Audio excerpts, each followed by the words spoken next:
Welcome to our guide on fixing Minecraft lag on your Chromebook. If you're experiencing slow gameplay, you're not alone. Let's tackle this issue head-on. First things first, let's check the system requirements for Minecraft. Ensure your Chromebook meets the minimum specifications and has enough RAM and storage. Now, let's optimize your game settings. Adjust the graphics settings for smoother performance.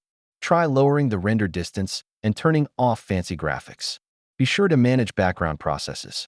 Close unnecessary applications to free up system resources, which will help in enhancing your gameplay. Don't forget to keep your Chromebook's operating system up to date. Updates can bring performance improvements that can help reduce lag. Choosing the right browser is crucial. Use a lightweight and optimized browser that's best suited for playing Minecraft on your Chromebook. Consider reducing texture packs.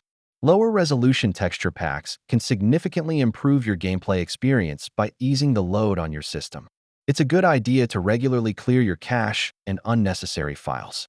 This will not only enhance performance, but also create more space.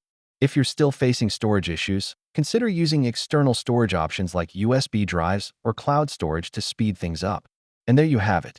By following these steps, you can fix lag issues and truly enjoy Minecraft on your Chromebook. Keep gaming and have fun.